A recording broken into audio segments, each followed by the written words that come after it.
నంద్యాల పట్టణ కేంద్రంలో గంజాయి విక్రయిస్తున్న ఇద్దరు వ్యక్తులను పోలీసులు అరెస్ట్ చేశారు. వారి వద్ద నుంచి 2.5 కిలోల గంజాయి, ఒక కారు, 2 మొబైల్ ఫోన్లను స్వాధీనం చేసుకున్నారు. 17వ తారీఖు 12వ నెల 2025వ తేదీన మధ్యాహ్నం నంద్యాల టౌన్ వై జంక్షన్ సమీపంలోని ప్రథమనంది దేవాలయం ఆర్చ్ వద్ద గంజాయి విక్రయం జరుగుతున్నట్లు వచ్చిన ఖచ్చితమైన సమాచారం మేరకు పోలీసులు దాడులు నిర్వహించారు. ఈ సందర్భంగా షేక్ మునీర్ బాషా, షేక్ మహబూబ్ బాషాలను అదుపులోకి తీసుకున్నారు. జిల్లా ఎస్పీ సునీల్ షోరాన్ ఆదేశాల మేరకు నంద్యాల సబ్ డివిజన్ అదనపు పోలీసు అధికారి ఎం జావలి ఆల్ఫాన్స్ సూచనలతో నంద్యాల 3వ పట్టణ పోలీస్ స్టేషన్ ఇన్స్పెక్టర్ కంబగిరి రాముడు, సిబ్బంది, డిప్యూటీ తహసీల్దార్, ఎక్సైజ్ అధికారులు కలిసి తనిఖీలు చేపట్టారు. గంజాయిని అక్రమంగా రవాణా చేసి విక్రయిస్తున్నట్లు నిర్ధారణ కావడంతో నిందితులపై నంద్యాల 3వ పట్టణ పోలీస్ స్టేషన్లో కేసు నమోదు చేసినట్లు పోలీసులు తెలిపారు.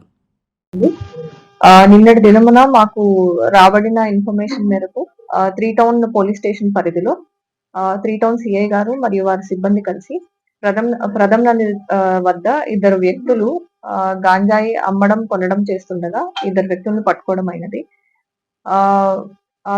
వారిద్దరిలో ఒక వ్యక్తి తరచుగా అరకు వెళ్లి అక్కడ నుంచి గాంజాయి తీసుకొచ్చి ఇక్కడ అమ్ముతుంటాడు. సో ఇదిలో నిన్న ఒక అతనికి అమ్ముతుండగా వారిద్దరిని కూడా మేము కస్టడీలోకి తీసుకోవడం జరిగింది. పంచాయతీరాజ్ల సమక్షంలో వారిని అరెస్ట్ కూడా చేయడం జరిగింది.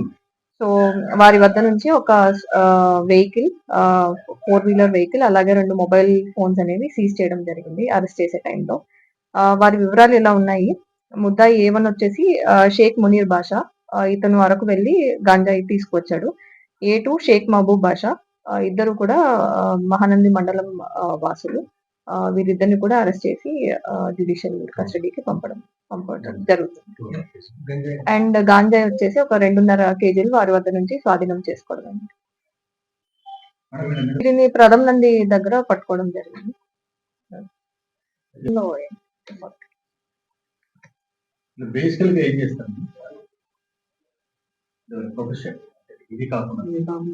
వీళ్ళు మామూలుగా డ్రైవర్స్ గా చేస్తున్నారు. వీళ్ళు మామూలు బాడుకి పోవడం అట్లాంటివి.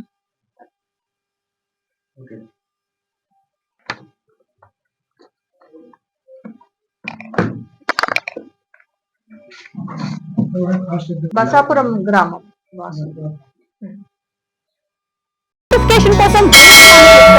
మరిన్ని అప్డేట్స్ కోసం ప్రతి ఒక్క కుటుంబానికి ఉచిత ప్రకటనలు వచ్చే విధంగా మీకోసం మీ ముందుకు వివిధ న్యూస్ టీవీని AP5 నందు 99వ ఛానల్ మరియు యూట్యూబ్ నందు వీక్షించెదరు.